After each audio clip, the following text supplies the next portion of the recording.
Welcome back to Tea and Toys, and yes, I've got technically the first Bounty Hunter 2-pack. The Boba Fett and Boss was technically the second one announced, and this one was the first one announced. And yeah, as you can see, straight from the bat, this is how it arrived. Amazon packaged it with postage label there, barcode label there, and the product label there. So this is how it's packaged. Anybody would have known what was coming in my post, and it's not as if these boxes are particularly secure, because that can be pulled open, bang bang bang, pull the figure out, done. I was going to keep them in this box, but it's basically destroyed now, and you just saw them just tore it as well. Yeah, it's a bit annoyed that happened, but never mind, these things do happen, unfortunately. So yeah, Amazon not in it for the collectors. You got to open these things up. So who came in the 2-pack?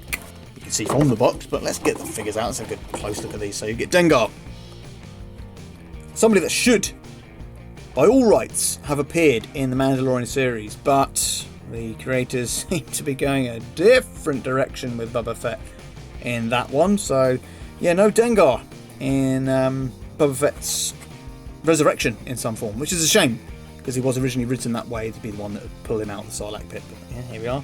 Dengar has been massively sidelined, and I do hope we see him again. I actually do think that we should have seen all the other 5 of these bounty hunters in the Mandalorian and Boba Fett series.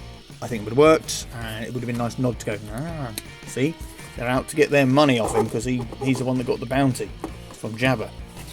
And IG-88, one of my all-time favourite toys growing up. My original one's arm snapped off.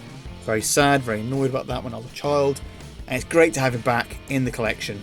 And it looks like they've redone the card art quite a bit on both of these anyway.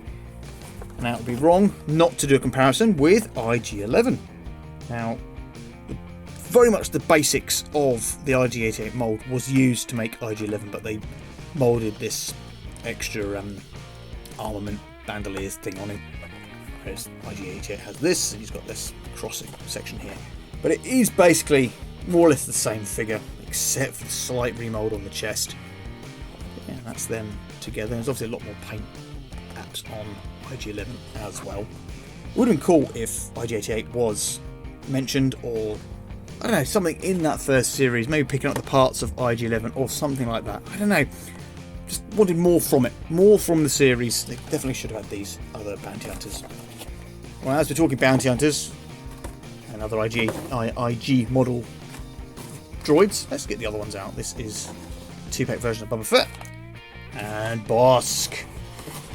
Well, it'd be silly not to mention the other 2, Forlom and Zuckuss, however which way round you want to call them. They're coming. I have pre-ordered it. Again, not happy with the pricing. I'm not happy with the pricing going up on this line in general. Anyway, these things are literally 900 years old. They're using some guy's old toys to make the molds from these. It's been admitted on those Hasbro Pulse videos, but yet they're trying to say it's okay to charge 15 quid a pop for these old toys. Especially the bounty hunters. These 6 bounty hunters could have been released in a wave onto themselves. They would have sold out as a wave, but I have been sidelined into the annoyances of Amazon exclusives. Not overly happy about that, but what do you think? Again, like with the Kenner 375, got a poll going up. Do I open them or don't open them? Because of the amount of space these things are taking up, I'm so tempted to do it. I'm going to do a Star Wars poll as well. So don't forget to like and subscribe and comment the hell out of this video.